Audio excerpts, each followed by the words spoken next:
considero ter tido 2 vidas. A primeira delas foi curta, mas bem intensa. Lembro do meu uniforme ter de ser ajeitado às pressas, pois não queríamos que eu estreasse na ginástica da escola sem o famoso colã preto e laranja que eu tanto admirava. Ainda sou capaz de ouvi-la falando sobre minha amiga que chorou e que não conseguiu se apresentar por conta do medo do palco, e de como ela estava orgulhosa por eu ter enfrentado meus próprios medos e dado um verdadeiro show naquela noite. Lembro da primeira estrela reta e imponente que eu virei perto dela depois das inúmeras vezes que a fiz de perna fechada e sem jeito. Lembro do sorriso pleno dela elogiando, quando aterrissei com postura reta, caindo perfeitamente de pé, como se aquele feito fosse algo extraordinário. E era mesmo. Eu poderia abandonar tudo o que estou fazendo aqui agora mesmo e rodar uma daquelas estrelas perfeitas, única e exclusivamente em homenagem a ela. Mas eu não posso fazer isso. Primeiro, porque ela partiu quando eu tinha apenas 7 anos de idade. E segundo, porque no mesmo dia que isso aconteceu, eu perdi o movimento das minhas pernas e qualquer possibilidade de voltar a andar novamente. Voltávamos da apresentação e ela tinha aquele sorriso frouxo contando como eu havia me saído. Fazíamos o caminho habitual para nossa casa, o mesmo de todos os dias, mesma rua, mesma praça, mesma ponte. Atravessávamos ela quando fomos atingidas. Me lembro da minha mãe se colocar à minha frente para proteger a minha cabeça. Lembro do som dos freios que eram muito altos. E lembro que apesar de termos sido arremessadas alto e distantes da colisão, ainda assim ao cairmos ela ainda me abraçava, me protegia. Naquela noite minha companheira inseparável salvou minha vida daquele atropelamento, mas como prêmio acabou perdendo a dela. Já eu fui condenada a viver para sempre numa cadeira de rodas. Mas não foi para homenagear a minha mãe que escrevi esse relato. Foi para contar da minha segunda vida e falar sobre alguém que realmente tinha tudo para desistir naquele momento. O nome dele é Darcy, mas eu tenho o costume de chamá-lo carinhosamente de pai. O homem que me deu a vida em todos os sentidos e que perdeu a mulher naquela terrível fatalidade, em momento algum permitiu que eu abandonasse os meus sonhos. Ele mesmo nunca fez isso. Estava com apenas 37 anos quando perdeu a esposa naquela tragédia e ainda teve de ouvir que a filha de apenas 7 estava condenada a uma vida paralítica. Ele sim tinha tudo para desistir ou apenas seguir com o papel tão digno de ser pai, provendo meios para que eu seguisse de forma medíocre e autopiedosa. Mas é aqui que eu começo a viver a minha segunda vida. Essa teve início ainda lá no hospital. Vi à minha frente um homem de olhar distante, conversando com a equipe médica, concordando com absolutamente tudo. Olhava para mim e sorria como se me dissesse: estou aqui, acalme-se, vai dar tudo certo.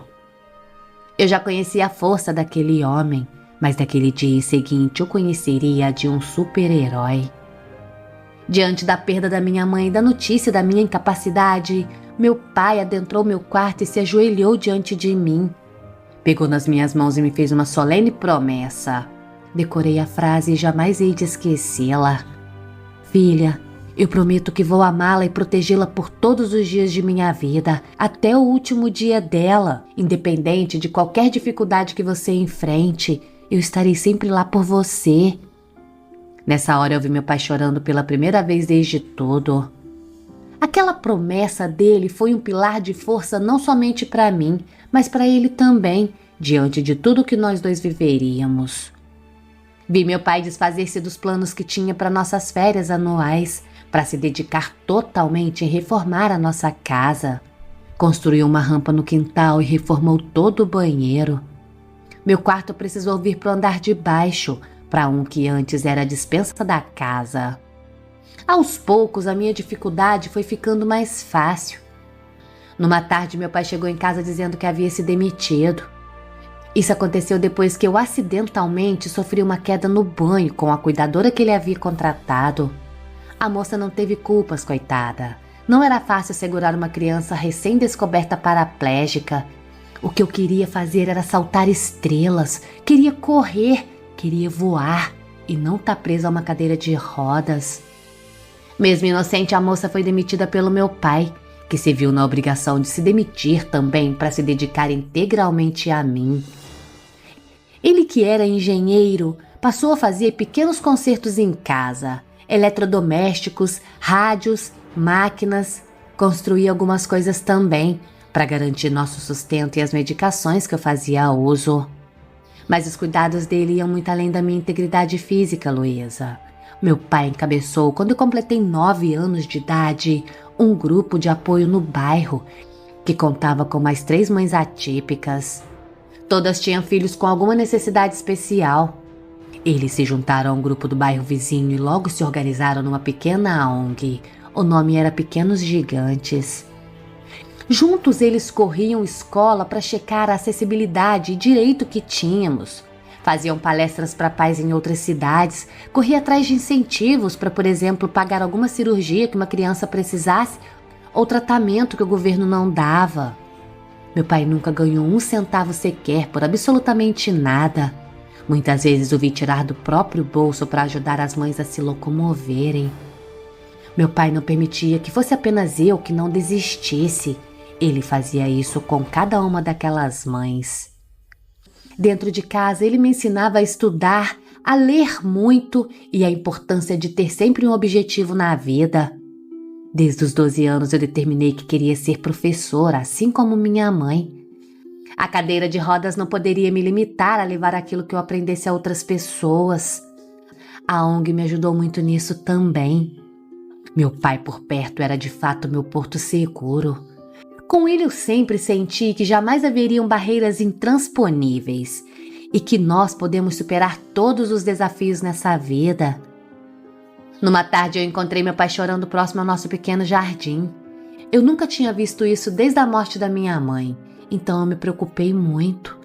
Porém, eu fui surpreendida quando ele me mostrou uma carta da prefeitura que queriam fazer para ele uma homenagem por todos os seus feitos ali na comunidade. Meu pai receberia uma menção honrosa, um mérito de cidadão honorário, porque ele havia nascido na cidade de Itu, se mudando para Campinas apenas quando casou com minha mãe. Naquele dia, meu pai desabou. Eu estava com 16 anos. Quis então entender o motivo dele estar aborrecido com algo que deveria tocar-lhe o coração. Depois de algum tempo tentando falar, ele finalmente conseguiu. Explicou para mim que não se achava digno daquilo, que não merecia, que não era ele quem ajudava a ONG, e sim a ONG quem o ajudava. Que ele também não ajudava as mães com as necessidades, que eram elas quem o ajudava todos os dias. Por fim, disse que nunca fizera nada por mim, como tanta gente tinha orgulho de dizer, inclusive eu, mas que fora ao contrário, eu quem o salvara. Se meu pai soubesse o tanto de orgulho que eu tinha dele, jamais diria aquelas coisas. Eu não vou, Sarinha. Vou dar uma desculpa qualquer, mas eu não vou. Eu não sabia o que fazer. Ele tinha de ir, merecia aquilo. Foi então que eu tive uma ideia boba, mas que podia funcionar. Papai, vem comigo um instante. Preciso que veja algo. Como sempre, ele nem questionou.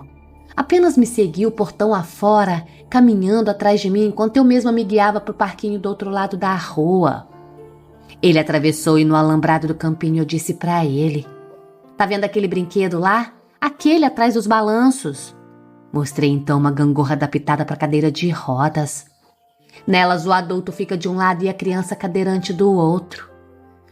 Meu pai, rindo daquele objeto improvisado, respondeu: "Tô sim, Sara, é claro."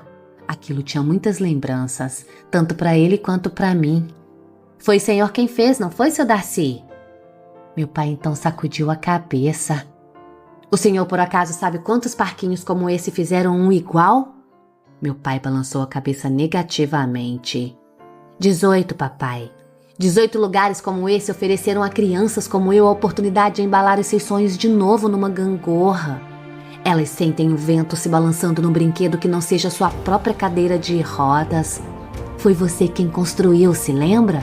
Embora a maioria delas nem saiba disso. Meu pai sorriu de uma maneira modesta, concordando. Eu não lhe salvei, meu pai. Você nunca precisou ser salvo. Não há ninguém que mereça mais aquela placa do que o senhor, seu Darcy. Não é só pelo senhor, papai. É por cada criança que hoje está nas escolas resistentes, por cada cirurgia alcançada, por cada negativa a mim e a eles, e até mesmo pela minha mãe, papai. Essa homenagem provavelmente é ela te agradecendo tudo que o senhor fez por mim. Meu pai, depois dessas palavras, não podia estar mais convencido.